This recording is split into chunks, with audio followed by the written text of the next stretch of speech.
Theatre Royal. The very name summons up something of grandeur and eloquence, and it was. Hosted by Laurence Olivier, these big-name productions also included the creme de la creme of acting talent, from John Gielgud, Ralph Richardson and Orson Welles, to Trevor Howard, Michael Redgrave and Olivier himself.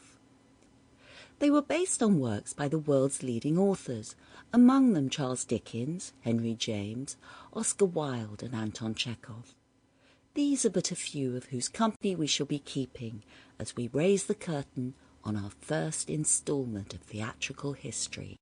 The National Broadcasting Company presents transcribed Sir Laurence Olivier as your narrator and in the role of Scrooge in Charles Dickens' immortal story, A Christmas Carol.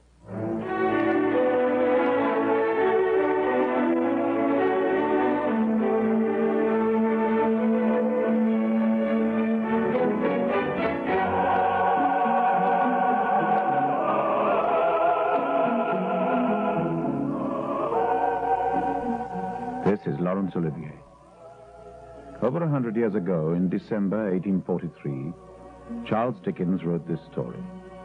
Since then, each year, countless millions have listened to or read what has become the world's most famous Christmas tale. The London from which I speak to you today differs in many ways, but in many other ways is much the same as the town Charles Dickens wrote about and loved so well. It still has its rain and fog, its sudden sharp spells of bright, frosty weather, its warm, lovable people, and above all, its spirit. That spirit immortalized forever as a Dickens Christmas. Listen then, in a moment, to his tale, A Christmas Carol.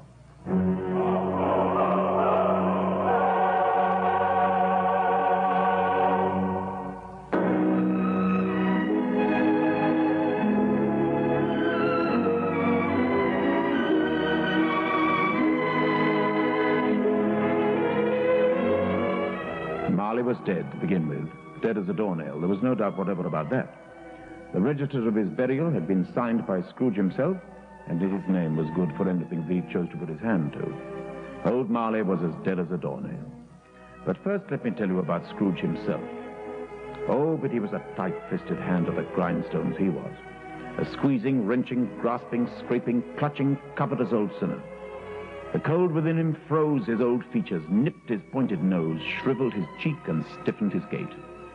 He iced the office of his counting house in the hot days, and he certainly didn't thaw it 1 degree at Christmas. Merry Christmas, Uncle. God save you. Ah, humbug. Christmas a humbug, Uncle? You don't mean that, I'm sure. I do. Merry Christmas. What right have you to be merry? You're poor enough. Don't be angry, Uncle. Tomorrow is Christmas Day. Come and dine with us. I'll see you far enough. Good afternoon. But why not? We've never had any quarrel, to which I've been a party. Good afternoon. Well, you'll be very welcome. Merry Christmas, Uncle. Ah, good afternoon.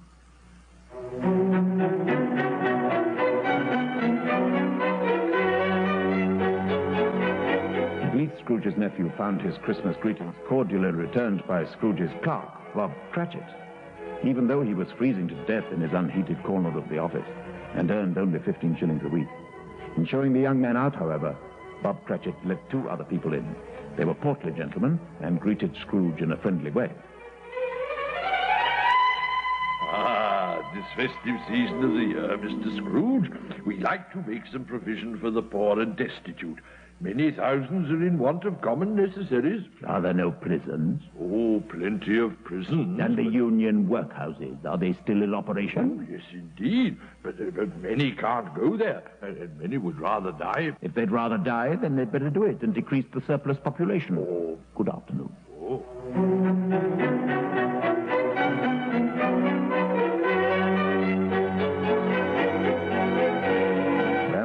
That was the way that Scrooge felt on Christmas Eve.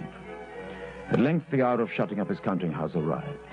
With an ill will, he dismounted from his stool and tacitly admitted the fact to his clerk, Bob Cratchit. You want the day off tomorrow, I suppose.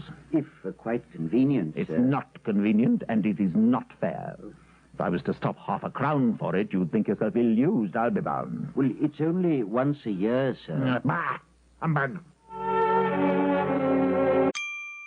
Sample complete. Ready to continue?